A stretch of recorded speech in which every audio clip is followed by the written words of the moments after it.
I'm Rachel Williams, 34, and a single mom to my amazing 10-year-old Emily. My sister Melissa's engagement party was supposed to be perfect, a chance to mend our strained relationship. I spent weeks preparing Emily to behave impeccably for this upscale event. How could I have known that one accidental spilled drink would lead to a slap that echoed through the room, my daughter on the floor crying, and a family shattered forever? Before I continue this story that changed my family forever, let me know where you're watching from and hit that subscribe button if you've ever had to stand up against your own family to protect your child. Life hasn't always been easy for Emily and me. 7 years ago, my husband Daniel walked out on us when Emily was barely 3, claiming he wasn't ready for the responsibility of parenthood. Just like that, he disappeared from our lives, leaving me to figure out how to be both mom and dad while juggling my career as an elementary school teacher. Every day since then has been a delicate balancing act, grading papers after Emily goes to bed, scheduling parent-teacher conferences around my own teaching hours, and stretching my modest salary to provide everything my daughter needs. Despite the challenges, Emily and I built a beautiful life together. Our small 2-bedroom apartment became our sanctuary, filled with colorful artwork Emily created and photos documenting our adventures. We developed our own traditions: Sunday pancake mornings, monthly movie nights with homemade popcorn, and summer picnics at the local park. The bond between us grew stronger with each passing year. My sister Melissa, however, lived in a completely different reality. 2 years younger than me, she had always been our parents' golden child.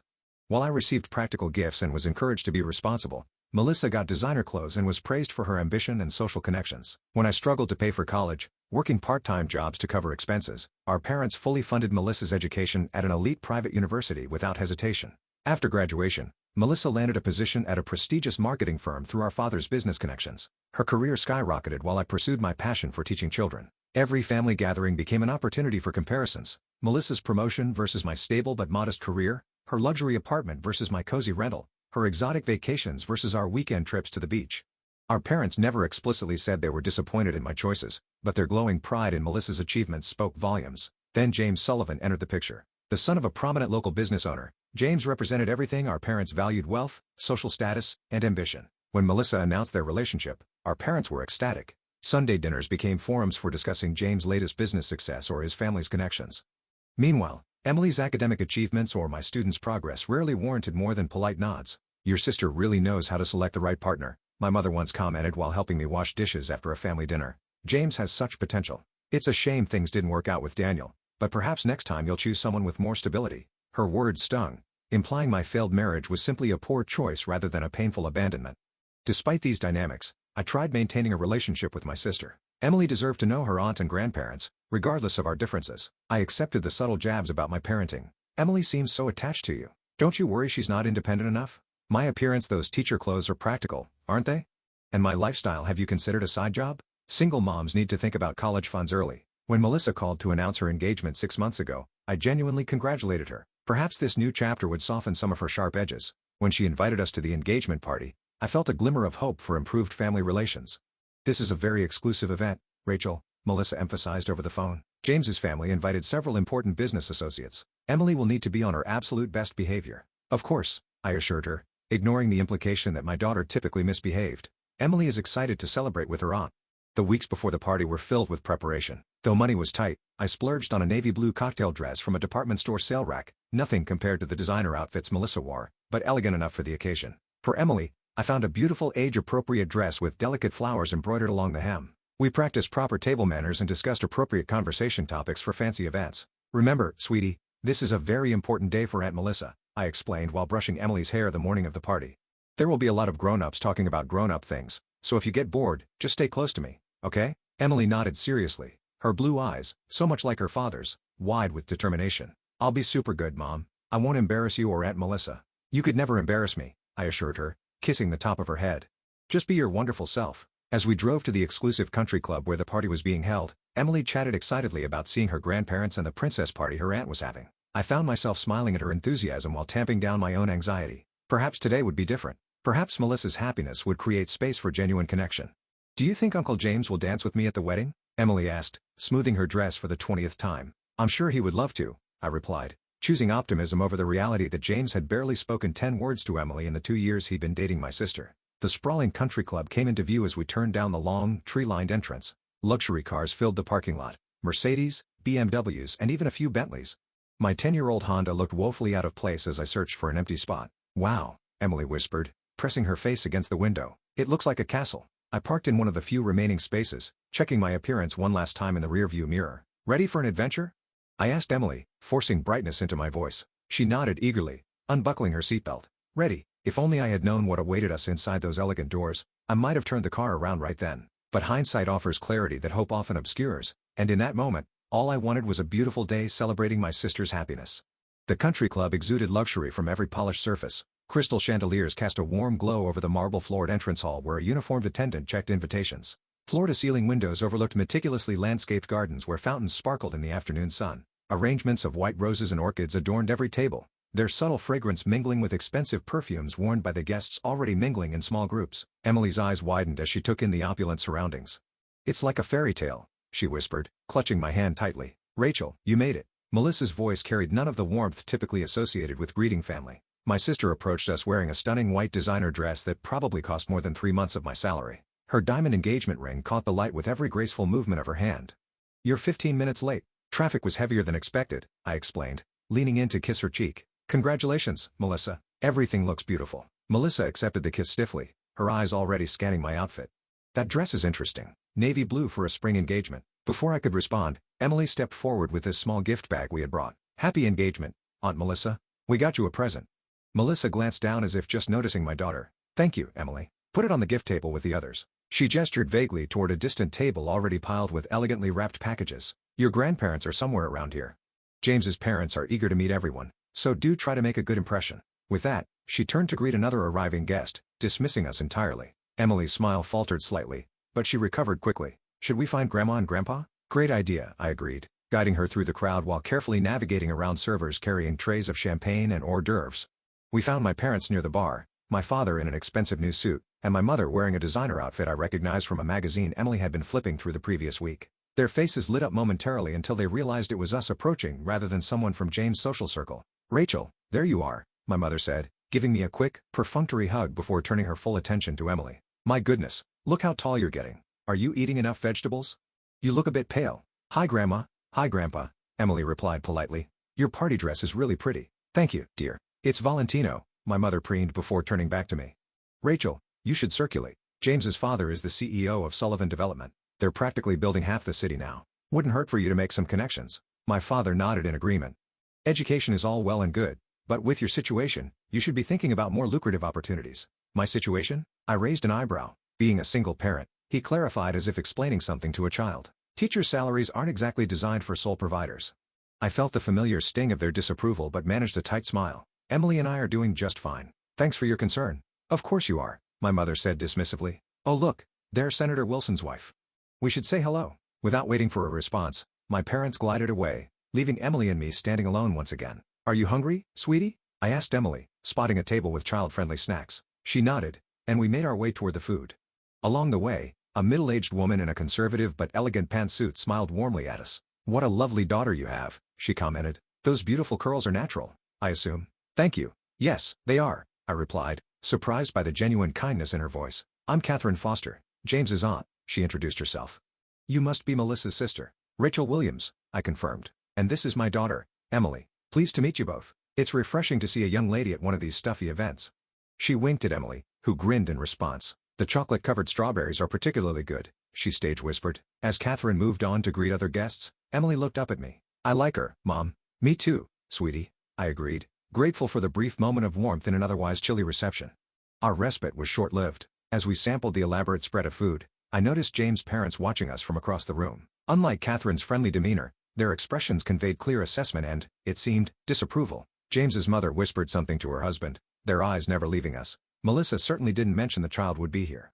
I overheard a woman nearby murmur to her companion. At such an exclusive event, I gently guided Emily away from the buffet, determined to shield her from the undercurrents of judgment flowing through the room. We found a relatively quiet corner where Emily could eat her small plate of treats while I sipped sparkling water, having decided alcohol would only complicate an already tense situation. The formal part of the celebration began an hour into the event. Melissa and James stood at the front of the room while James's father delivered a toast celebrating their engagement. He spoke glowingly about James's accomplishments, Melissa's perfect fit into their family, and the bright future ahead for the couple. Not once did he mention Melissa's family, despite my parents standing proudly at the front of the crowd. When the toast concluded with enthusiastic applause, Melissa took the microphone. "Thank you all for coming to celebrate our special day," she gushed, her voice carrying the polished tone she reserved for important occasions. "James and I are so blessed to be surrounded by such wonderful people who have shaped our lives. She proceeded to thank James' parents for their guidance and example of excellence, her colleagues for their support and connections, and finally, our parents for always pushing me to reach higher. Throughout her speech, her eyes never once drifted to the corner where Emily and I stood watching. As servers circulated with trays of champagne for another toast, Emily tugged at my sleeve. "Mom, may I please get some more punch?" she whispered. "Of course," I replied, noting the empty glass in her hand. "Let's find the beverage table." We made our way carefully through the crowd toward the drink station. Emily walked slowly, conscious of navigating between groups of adults engaged in conversation. I watched her with pride. Despite being the only child at an adult event, she was handling herself with remarkable poise. The punch bowl stood on a table draped in white linen, surrounded by crystal glasses. I helped Emily fill a glass with the bright red liquid, cautioning her to be careful. "2 hands, okay? It's crowded in here." "I will, Mom," she promised, concentrating intently on the full glass. As we turned to head back to our corner, a large man gesturing animatedly while telling a story stepped backward without looking. His elbow caught Emily's shoulder, throwing her off balance. What happened next seemed to unfold in slow motion, yet too quickly for me to prevent it. The collision was subtle, just a bump, really, but enough to send ripples through the red punch in Emily's carefully held glass. As she stumbled sideways, the crimson liquid sloshed over the rim, creating an arc through the air before landing with startling precision on the white fabric of Melissa's designer dress. The splatter pattern bloomed like a gruesome flower across my sister's midsection, droplets extending outward in a spray pattern. For one frozen moment, the entire room fell silent, the background music suddenly too loud in the absence of conversation. Emily regained her balance and looked up, her expression shifting from confusion to horror as she registered what had happened. The man who had bumped her had already moved on, unaware of the chain reaction he had triggered. "I'm so sorry, Aunt Melissa," Emily gasped, her voice small but distinct in the unnatural quiet. "It was an accident." Melissa stared down at her ruined dress, her perfectly made-up face transitioning through emotions like a rapidly spinning color wheel: shock, disbelief, and then settling on fury. Her eyes, so similar to mine in color, but none of the warmth, fixed on Emily with an intensity that made my daughter shrink back. "You little brat." The words exploded from Melissa, her voice unrecognizable with rage. "Do you have any idea what you've done?" Before I could step forward, before I could place myself between my sister and my child, Melissa's hand swung through the air. The crack of her palm against Emily's cheek echoed like a gunshot in the silent room. The force knocked my 10-year-old backward, her small body losing balance and crumpling to the floor as her now empty glass rolled away across the polished marble. Time seemed to fracture in that moment. I stood immobilized by disbelief, my brain refusing to process what my eyes had just witnessed. My sister, my own flesh and blood, had struck my child with enough force to knock her down. The red mark blooming on Emily's pale cheek matched the stain on Melissa's dress with horrific symmetry. Emily curled into herself on the floor, one hand pressed against her face, tears streaming silently down her cheeks, as she stared up at her aunt in confusion and fear. The look in my daughter's eyes, the betrayal, the hurt, the incomprehension, finally broke through my paralysis. I lunged forward, dropping to my knees beside Emily, gathering her trembling body against mine. "Are you okay? Let me see, sweetie." I gently moved her hand away from her cheek, revealing the outline of fingers already visible on her skin. Around us, the room had erupted into a chaos of reactions. Several guests gasped audibly. An older woman nearby muttered, "Oh my goodness," repeatedly. 2 younger men in the back had their phones raised, undoubtedly recording the unfolding drama. James stood frozen near his parents, his expression caught between embarrassment and shock. "Look what she did to my dress." Melissa towered over us, gesturing wildly at the red stain. Her voice had risen to a near screech. "This is Vera Wang. It's custom made. It's ruined." "She's a child," I responded, my voice low and dangerous as I helped Emily to her feet. "It was an accident." "An accident? She's been running around all evening like this is a playground. This is exactly why children don't belong at adult events." James finally moved forward, placing a hesitant hand on Melissa's arm. "No, maybe we should." "Don't you dare take their side." Melissa jerked away from him. "My dress is destroyed. The photographs are ruined. Everything is ruined." I was about to respond when my parents pushed through the surrounding guests. Rather than checking on their sobbing granddaughter, they immediately flanked Melissa. "What happened to your beautiful dress?" my mother exclaimed, examining the stain while completely ignoring Emily's marked face. My father turned to me, his expression thunderous. "Rachel, this is exactly why you shouldn't have brought a child to an adult event. Some occasions aren't appropriate for children, especially ones who haven't been taught proper behavior." The casual cruelty of his words, spoken within Emily's hearing, sent a surge of protective rage through me. "Proper behavior? My 10-year-old was just physically assaulted by her aunt, and you're worried about a dress. Don't be so dramatic," my mother dismissed with a wave of her manicured hand. "It was barely a tap. Emily is clearly overreacting, just like her mother." Emily pressed herself against my side, her small body still shaking with silent sobs. The red mark on her cheek had darkened, the outline of fingers unmistakable. "Your sister's engagement party is ruined because your clumsy daughter couldn't be careful with her drink," my father continued, his voice carrying to the captivated audience surrounding us. "This is what happens when children are raised without proper discipline. Something cold and clarifying washed over me at his words. The pattern I had accepted my entire life, the favoritism, the criticism, the emotional manipulation, suddenly appeared with crystalline clarity, not just affecting me now but threatening to damage my daughter. Emily was bumped by another guest, I stated evenly. She apologized immediately, and in response, her adult aunt physically struck her with enough force to knock her to the ground. That's not a tap, it's assault. On a minor. James's parents had joined our circle now, his mother's face pinched with distaste. Perhaps it would be best if you took your daughter home, she suggested with faux concern. She seems upset, and we wouldn't want to further disrupt Melissa and James' special celebration. Yes, Rachel still focused entirely on her stained dress. Take your brat and go. You've done enough damage for one day. Damage? I repeated incredulously. Emily accidentally spilled punch. You deliberately hit a child. 2 venue security personnel approached our group, clearly summoned by someone concerned about the escalating situation. Is there a problem here? The taller one asked, his gaze moving between my furious sister and my tearful daughter. Yes, Melissa answered before I could speak. My sister and her daughter are causing a scene and need to leave. The security guard looked to me, taking in Emily's reddened face in obvious distress. His expression softened slightly. Ma'am, would you like to step outside for a moment? I recognized the opportunity he was offering, a chance to remove Emily from this toxic situation, to spare her further trauma. But something inside me rebelled against the idea of slinking away while my family continued to dismiss and justify violence against my child. No, I replied firmly, feeling Emily straighten slightly beside me at my tone. We won't be leaving. But, I would like to report an assault. The word assault hung in the air like a thunderclap. Several nearby guests who had been pretending not to eavesdrop stopped maintaining the pretense, turning fully toward our family drama. Melissa's face flushed deep red, clashing with the punch stain on her dress. Assault? She sputtered. Are you insane? It was a slap. She ruined my dress. The security guard's demeanor shifted, becoming more alert. Ma'am, did someone strike the child? He asked me directly. Yes, I confirmed, my arm still protectively around Emily's shoulders. My sister slapped my daughter across the face hard enough to knock her to the ground, as you can see from the mark on her cheek. This is ridiculous, my mother interjected. Family discipline is not assault. Rachel has always been prone to exaggeration.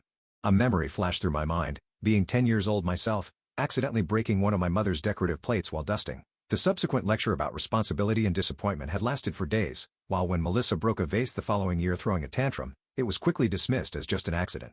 Family discipline? I echoed, my voice steadied despite the trembling in my hands. Emily is my daughter, not Melissa's.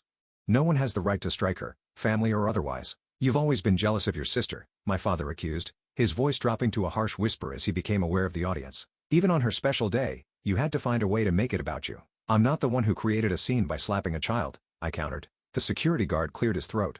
Perhaps we should continue this conversation in a private room. There's nothing to discuss, Melissa declared. Rachel and her daughter need to leave. Now, James finally found his voice, stepping forward with an uncomfortable expression. Melissa, maybe we should all take a moment to calm down. Don't you start too. Melissa rounded on him. This is supposed to be our day. My sister brings her undisciplined child who ruins my designer dress, and somehow I'm the villain. She hit a child, James, I said quietly. Is that the kind of person you want to marry? James's father stepped forward, his imposing presence intended to intimidate. Young lady, I suggest you reconsider your accusations. The Sullivan family has significant influence in this community. Making false claims could have serious consequences for your teaching career. The thinly veiled threat only strengthened my resolve. I had spent years accommodating my family's toxic behavior, making excuses, accepting their treatment. But seeing them now, closing ranks to justify violence against my child, something fundamental shifted inside me. Are you threatening me for protecting my daughter? I asked, loud enough for nearby guests to hear. Nobody is threatening anyone, James's mother interjected smoothly. We're simply suggesting that this unfortunate incident has been blown out of proportion. Children spill things. Adults get frustrated. Let's not make a mountain out of a molehill. Emily, who had been silent since the slap, suddenly spoke up. She hurt me. Her small voice carried surprising strength. I said I was sorry about the dress, but she hit me really hard. My heart swelled with pride at her courage even as it broke at the tremor in her voice. Out of the mouths of babes, commented an elderly woman standing nearby, giving my parents a disapproving look.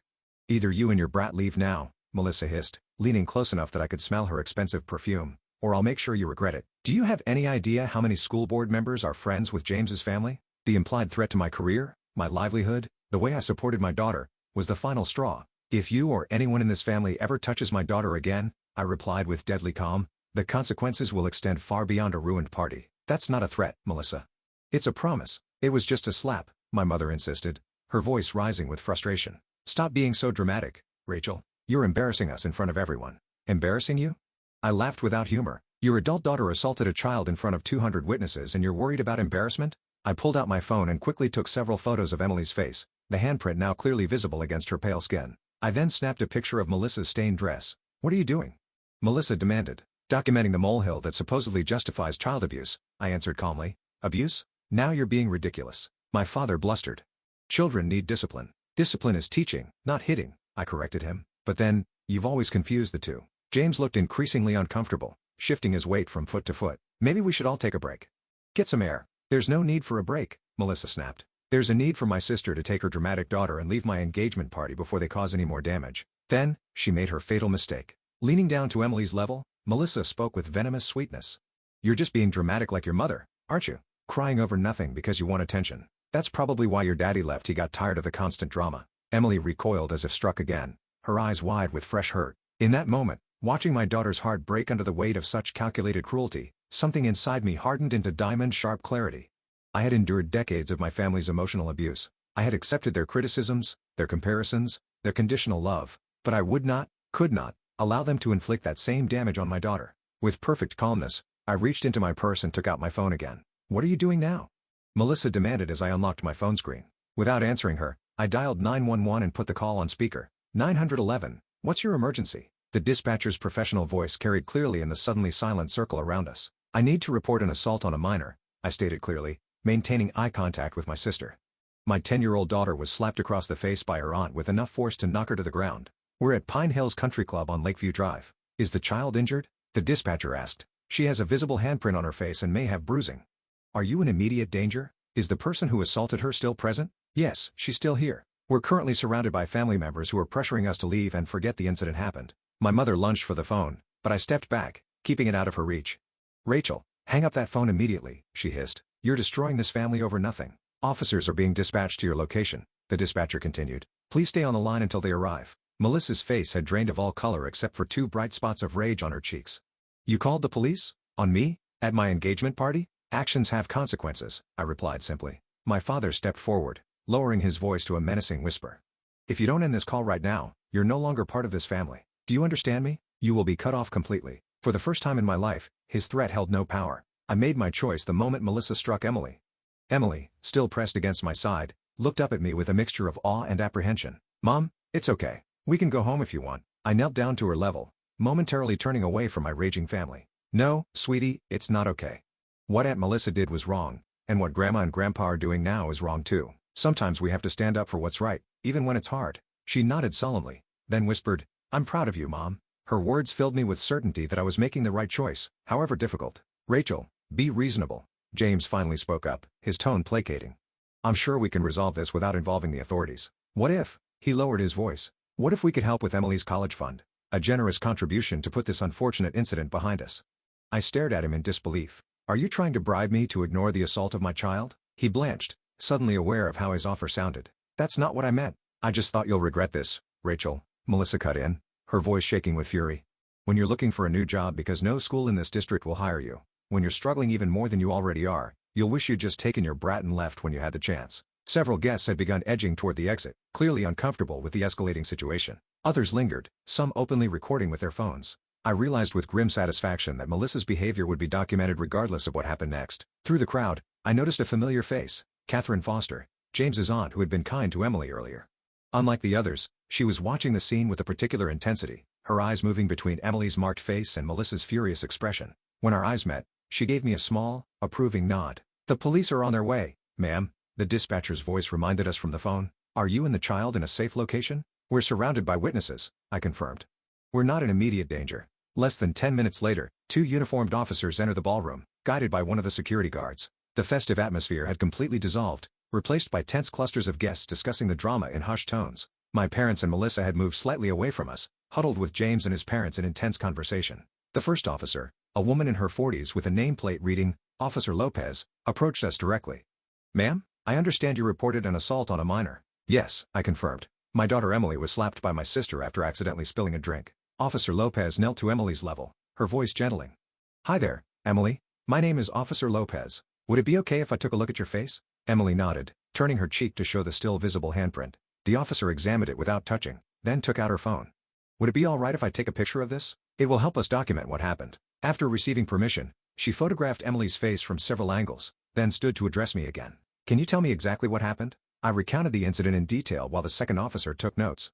As I spoke, Officer Lopez occasionally glanced toward where my family stood watching, their expressions ranging from fury, Melissa, to controlled panic to discomfort. There are multiple witnesses, I concluded, and several people were recording video after it happened. Recordings would be very helpful, Officer Lopez confirmed. Do you know who might have footage? A voice spoke up from behind us. I do. Catherine Foster stepped forward, her phone in hand. I started recording when I saw the confrontation escalating. I captured the aftermath and all the threats made against Rachel and her daughter. Threats? The second officer asked sharply. Threats to her employment, suggestions that the family would cut her off, implications that the Sullivan family's connections would make trouble for her, Catherine elaborated. I'd be happy to provide my contact information and send you the video. While the officers collected Catherine's information, I saw Melissa and my parents engaged in heated whispers. Whispers. James looked increasingly uncomfortable, running a hand through his hair repeatedly as his parents spoke urgently to him. When the officers approached my sister's group, the transformation was immediate. Melissa's rage morphed into tearful distress. Officers, there's been a terrible misunderstanding, she began, her voice catching dramatically. It was just a reflexive reaction to having my expensive dress ruined. I would never intentionally hurt my niece.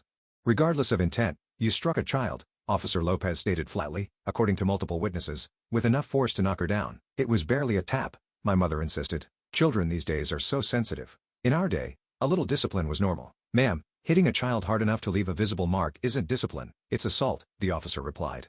And as I understand it, the child isn't even your daughter's to discipline. My father tried a different approach. Officers, surely we can handle this as a family matter. My oldest daughter tends to overreact. There's no need for this to go any further. Sir, when we receive a report of assault on a minor, we are obligated to investigate fully, Officer Lopez explained patiently. This isn't something we can just ignore. As the officers continued questioning my sister, I noticed James had stepped away from the group and was watching the proceedings with an unreadable expression. When he caught me looking, he approached slowly. I've never seen Melissa act like that before, he said quietly. I knew she could be particular about things, but this isn't new behavior, James, I told him honestly. It's just the first time you've seen it directed at someone vulnerable enough that you couldn't ignore it. He absorbed this in silence, then said, I'm sorry about what happened to Emily. That should never have happened, regardless of the circumstances. Before I could respond, Officer Lopez returned to us. Ma'am, we've spoken with multiple witnesses and viewed some video evidence. Based on our investigation, we're issuing a citation to Melissa Foster for simple assault on a minor. This is a misdemeanor offense that can carry penalties including fines and potential jail time. Though first offenses typically result in probation, you'll need to appear in court on the date listed on this card. She handed me a business card with case information. You may also wish to file for a temporary restraining order to prevent further contact between your daughter and your sister until this is resolved. A restraining order? My mother's voice rose in disbelief from behind us. This is absurd. We're family. Family members are statistically the most common perpetrators of child abuse. Ma'am, Officer Lopez replied evenly, the law doesn't make exceptions based on relationship. As the reality of the situation sank in, the remaining guests began dispersing quickly, murmuring excuses as they headed for the exits. James's parents were engaged in intense conversation with the event coordinator, likely trying to control the damage to their social standing. You've ruined everything. Melissa spat as an officer handed her the citation. I hope you're satisfied. No, Melissa, I replied calmly. I'm not satisfied. I'm heartbroken that my sister would hurt my child and that our parents would defend that behavior. But I am at peace with my decision to protect Emily, even if it costs me my relationship with all of you.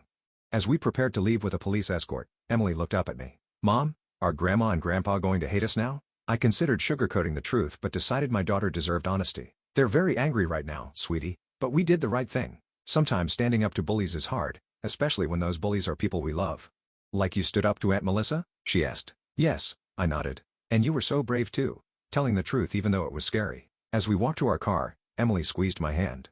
Mom, she said thoughtfully, sometimes family can be the worst bullies, can't they? Looking down at her wise young face, I felt a surge of determination that she would never again be made to feel that her worth was conditional on someone else's approval, not even family's. Yes, they can, I agreed, but we don't have to accept being bullied, not by anyone. The drive home was quiet, both of us processing the enormity of what had happened. Halfway home, Emily broke the silence. I'm sorry about Aunt Melissa's dress, she said in a small voice. It was an accident, Emily, I reminded her gently. Accidents happen. Nothing you did justified how she reacted. I know, she nodded, but I'm still sorry it happened. Her capacity for empathy, even towards someone who had hurt her, filled me with pride. Whatever happened next with my family, I knew with absolute certainty that Emily and I would be okay. The days following the engagement party incident unfolded like scenes from a movie I never wanted to star in. By Sunday morning, someone had posted video of the aftermath of the slap online, capturing Melissa's fury, my parents' dismissal of Emily's pain, and the arrival of police officers. The clip went viral locally, then regionally, with comments overwhelmingly supportive of my decision to report the assault. My phone began ringing incessantly with calls from unknown numbers, local news outlets seeking comments, distant relatives expressing either support or outrage, and even a few parents from my school checking on Emily's well-being. I answered only calls from known contacts and kept Emily home from school on Monday to give her time to process. Tuesday morning brought the news that Melissa had been placed on administrative leave from her marketing firm pending an investigation into the incident. Apparently, the company's family-friendly brand couldn't risk association with viral videos of their executives striking a child. "Your sister has been devastated by this," my mother's voicemail informed me. "Her career may be ruined because you couldn't handle a family matter privately. I hope you're satisfied with yourself." I deleted the message without returning the call, focusing instead on Emily. We'd visited a child therapist on Monday afternoon, a gentlewoman named Dr. Karen Bennett who specialized in childhood trauma. Emily had been quiet but cooperative during the session. "Children are remarkably resilient," Dr. Bennett had assured me afterward. "What matters most is that Emily sees you standing up for her, validating her feelings, and ensuring there are consequences for harmful behavior, even when that behavior comes from family members." On Wednesday, I returned to my classroom prepared for awkward questions but finding unexpected support instead. The principal, Dr. Natalie Washington, called me into her office first thing in the morning. "Rachel, I want you to know the school district fully supports you," she stated firmly. "We've received a few calls from people claiming to be concerned about your judgment, but we recognize attempted intimidation when we see it. Your personnel file has been temporarily restricted to administrative access only, just as a precaution." Her words confirmed my suspicion that James's family had already begun leveraging their connections, but her support lifted an enormous weight from my shoulders. "Thank you," I managed, fighting back tears of relief. "I was worried." "Don't be," Dr. Washington said firmly. "Your teaching record is exemplary, and you did exactly what we train our staff to do: report suspected child abuse even when it comes from family members." Emily returned to school on Thursday, nervous but determined. Her teacher, Mrs. Garcia, contacted me midday to let me know things were going well. Some kids asked about the fading bruise on her cheek, but Emily handled it beautifully. She just said there was a family problem that her mom helped fix and then changed the subject. That afternoon, I received an unexpected email from Catherine Foster, James' aunt who had provided video evidence to the police. "Rachel, I wanted to check on you and Emily. What happened at the party was inexcusable and I admire your courage in standing up for your daughter. I should mention that James has postponed the wedding indefinitely. He told his parents he needs time to reconsider.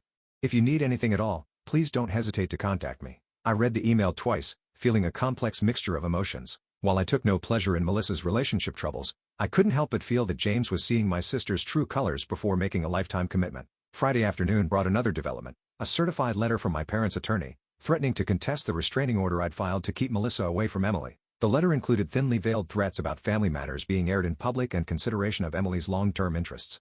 I forwarded the letter to the affordable legal aid attorney I'd consulted, who replied promptly, "This is intimidation, nothing more. The temporary restraining order has already been granted. Given the evidence and witness statements, the judge is likely to approve the permanent order at next week's hearing." Throughout the tumultuous week, my concern remained focused on Emily. Each night, we maintained our bedtime routine, reading together, talking about our day, and sharing things we were grateful for.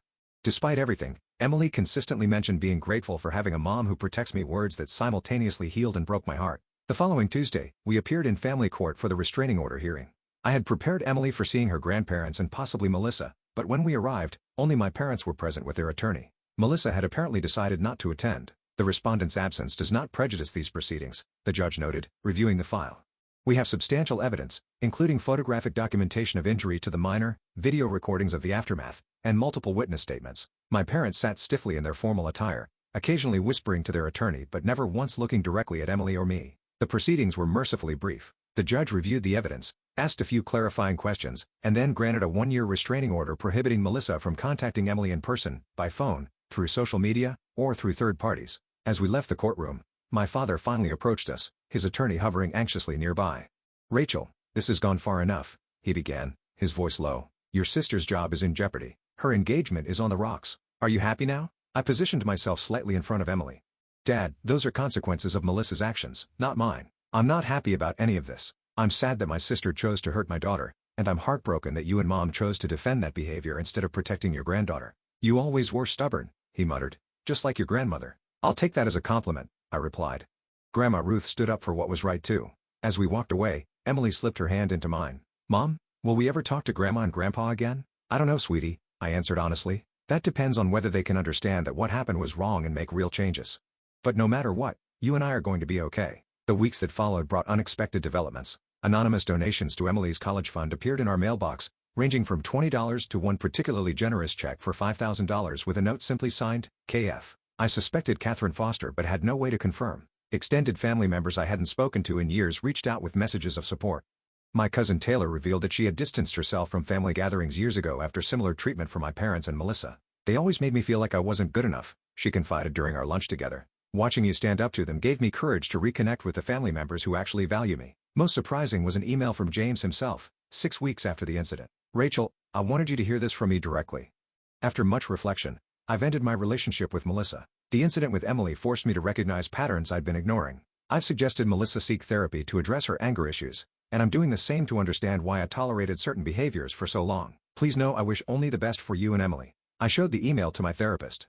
I had started my own counseling sessions, recognizing that my family dynamics had affected me in ways I was only beginning to understand. "This is a positive development," she observed. "Not because your sister lost her relationship, but because it suggests there may be accountability and growth happening. People don't change unless they have reason to reflect on their behavior." 2 months after the incident, my mother called. I almost didn't answer, but decided to give her a chance. "Rachel," she began awkwardly, "your father and I have been discussing things. We've been talking with Pastor Michael at church about family reconciliation." I remained silent, waiting. "We're not saying we handled everything perfectly," she continued, the admission clearly difficult for her. "But surely now that some time has passed, we can put this behind us? We miss seeing Emily." "Mom, putting it behind us without addressing what happened isn't reconciliation, it's sweeping abuse under the rug," I replied carefully. "Emily has been working with a therapist to process what happened. If you and Dad are serious about rebuilding a relationship with us, I'd suggest you speak with her therapist about how to move forward appropriately." "Therapy," my mother sighed. "Is that really necessary?" "In our day, yes, it's necessary," I interrupted firmly. "And it's non-negotiable if you want to be part of Emily's life again." The line went quiet for so long I thought she might have hung up. "Finally," she said, "I'll discuss it with your father." It wasn't a promise of change, but it was the first conversation with my mother in years that hadn't ended with me feeling diminished. Small progress, but progress nonetheless. The most unexpected letter arrived exactly 3 months after the engagement party. I recognized Melissa's handwriting on the envelope immediately but opened it with caution. "Rachel," she had written in her precise script, "I've been attending anger management therapy as part of my agreement with the prosecutor to reduce the charges. I began going just to satisfy the legal requirements, but it has forced me to confront some uncomfortable truths about myself and our family dynamics. I am writing to acknowledge that my behavior toward Emily was inexcusable. No child deserves to be struck, regardless of the circumstances. I am not asking for forgiveness or for the restraining order to be lifted. I simply wanted you to know that I am working to become someone who would never again react with violence. Melissa." The letter contained no excuses, no attempts to share blame, and no request for reconciliation, just accountability. I showed it to my therapist at our next session. "This appears to be a genuine step toward accepting responsibility," she noted. "Whether this leads to reconciliation is a separate question, one you don't need to answer now or perhaps ever." As summer arrived, Emily and I established new traditions and connections. We joined a community garden where Emily discovered a talent for nurturing plants. I formed friendships with several other single parents through a support group, people who understood the challenges and joys of raising children alone. At school, I received an unexpected promotion to lead teacher for my grade level, with Dr. Washington specifically citing my demonstrated commitment to children's welfare and safety as a qualifying factor. The implied message was clear. Despite whatever pressure James's family might have applied, the school district stood firmly behind me. One evening in July, as Emily and I walked home from the community pool, she asked thoughtfully, "Mom, are you still sad about Grandma and Grandpa?" I considered the question carefully. "I'm sad about the relationship we don't have and the relationship you don't have with them, but I'm not sad about the decisions I made to keep you safe." She nodded, processing this. "I think Melissa's letter was brave," she observed. "My therapist says admitting when you're wrong is really hard for grown-ups sometimes." I smiled at her insight. "Your therapist is very wise. Do you think we'll ever be a normal family again?" she asked. "I think," I replied slowly, "that we already are a normal family, just you and me, and maybe someday our family circle will grow again, but only with people who treat us with respect and kindness." Emily considered this, then smiled. "I like our family the way it is now." As we rounded the corner to our apartment building, I realized that despite the painful journey of the past months, I felt lighter than I had in years. The constant weight of seeking approval from people who would never truly give it had replaced by the simple certainty that Emily and I were enough, just as we were. 6 months after the engagement party incident, Emily and I settled into a new normal that felt healthier than the family dynamic I had accepted for most of my life. Our small apartment remained our sanctuary, but it no longer felt like a place we needed to defend against criticism. Instead, it became a gathering spot for new friends who appreciated us exactly as we were. Emily's recovery from the trauma progressed steadily under Dr. Bennett's gentle guidance. The physical mark from Melissa's slap had faded within days, but the emotional impact required more time to heal. Through play therapy and art expression, Emily processed her feelings about that day and the family upheaval that followed. "She's doing remarkably well," Dr. Bennett assured me during one of our parent consultations. "Children are incredibly resilient when they have a secure attachment to at least one caring adult who consistently puts their well-being first." Emily knows without question that you will protect her and that security is powerful medicine. My own therapy journey proved more challenging. Decades of family dynamics don't unravel easily, and I struggled with lingering guilt about breaking up the family, despite knowing I had made the right choice. You didn't break up your family, my therapist reminded me regularly. You set a boundary against harmful behavior. Others chose not to respect that boundary. There's a significant difference. Gradually, I learned to recognize and challenge the patterns of thought instilled by years of subtle emotional manipulation. I stopped apologizing for taking up space, for having needs, for protecting my child.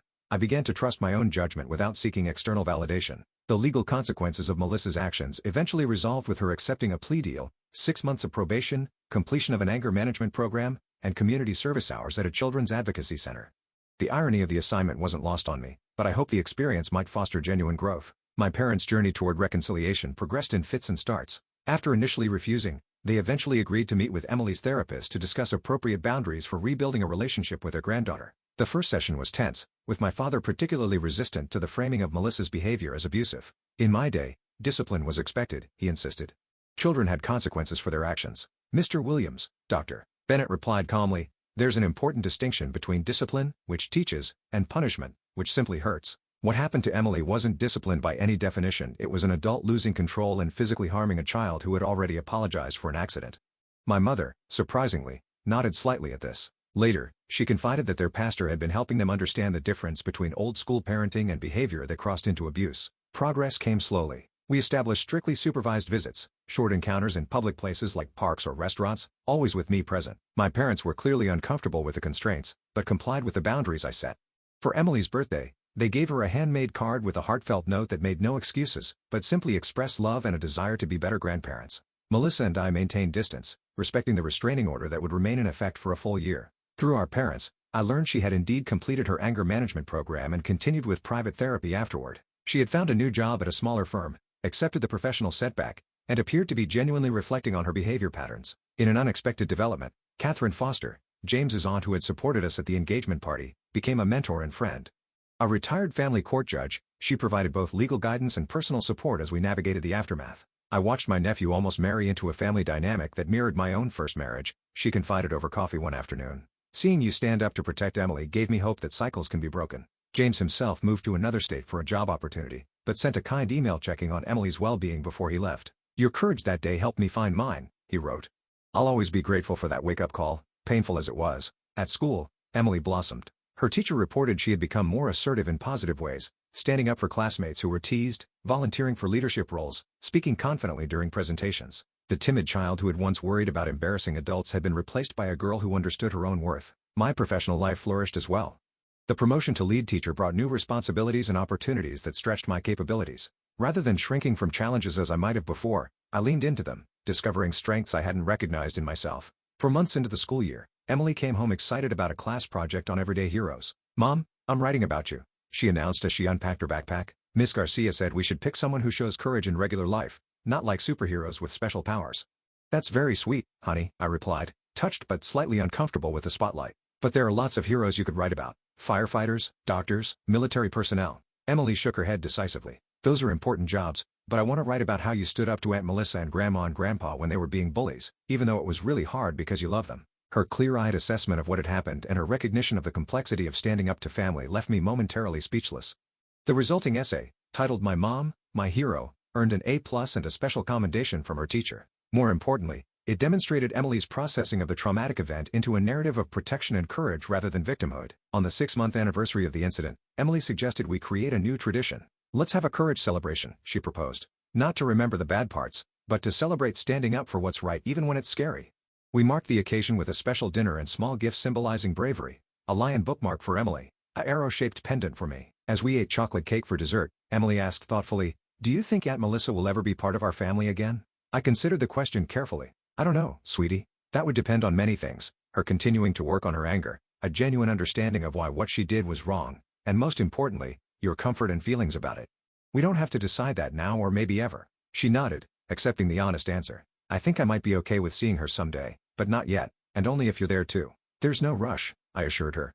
And any decision we make will be about what's healthy for us, not about making other people comfortable. As winter turned to spring, tentative connections with extended family members began to form. My cousin Taylor became a regular visitor, bringing her children for playdates with Emily. My mother's sister, who had distanced herself from family gatherings years ago due to my parents' controlling behavior, reached out after hearing about the incident. "I always saw how they treated you differently than Melissa," and Sarah confided during her visit.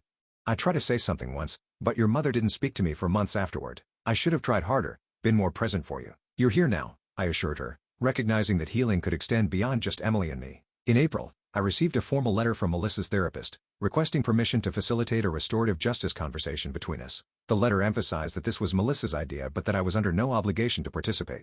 After discussing it with my own therapist and with Emily, who would not be present for any such meeting, I tentatively agreed to a preliminary conversation. The meeting, held on neutral ground in the therapist's office, was awkward but productive. Melissa appeared genuinely changed, more reflective, less defensive, willing to take full responsibility for her actions without qualifications. "I've been examining patterns that existed long before the engagement party," she admitted. "The way our parents pitted us against each other, how I internalized the message that perfection was the only acceptable standard, how I learned to manage anxiety by controlling everything and everyone around me. None of that excuses what I did to Emily, but understanding it helps me ensure I never react that way again. We didn't emerge as friends or even fully reconciled sisters, but we established a framework for possible future healing. The restraining order would remain in effect until its natural expiration, with any contact with Emily to be determined later, and only with extensive preparation and professional support." As the one-year mark approached, I reflected on how profoundly our lives had changed since that fateful day. The family I had desperately tried to please no longer held power over my sense of worth. The daughter I had always protected now walked with greater confidence, secure in the knowledge that her boundaries would be respected. And I had discovered a strength I never knew I possessed, the courage to stand firm even when standing alone. One evening as I tucked Emily into bed, she asked a question that caught me off guard. "Mom, are you glad the punch spilled on Aunt Melissa's dress?" I sat on the edge of her bed, considering how to answer truthfully. "No, I'm not glad that happened. I wish that day had gone differently in many ways. But I am grateful for what we learned through that difficult experience." "What did we learn?" she asked, genuinely curious. "We learned that your worth isn't determined by other people's approval, even family. We learned that love should never hurt or diminish. We learned that standing up for what's right might cost relationships but gain self-respect. And most importantly, we learned that sometimes the family you're born into isn't as healthy as the family you choose to build." Emily thought about this, then nodded. "I like the family we're building." "Me too, sweetheart," I agreed, kissing her forehead. "Me too." As I turned off her light and closed her door, I felt a profound sense of peace. The journey hadn't been easy, and it wasn't fully complete. Healing rarely follows a straight line, and relationships damaged by years of unhealthy patterns don't transform overnight. But for perhaps the first time in my life, I felt fully confident in my choices, secure in my boundaries, and hopeful about our future, not despite standing up to my family, but because of it. Sometimes the bravest thing we can do is simply refuse to accept treatment that diminishes us or those we love. Sometimes love means standing up, not standing by. And sometimes, the most important family bond isn't the one you're born with, but the one you protect with every fiber of your being. What would you have done in my situation? Would you have called the police or tried to handle things privately within the family? Share your thoughts in the comments below. And if this story resonated with you, please like and subscribe for more stories about finding strength in difficult situations. Remember, standing up for what's right isn't always easy, but it's always worth it. Thank you for joining me on this journey, and I hope in some small way, our story helps you find courage in your own.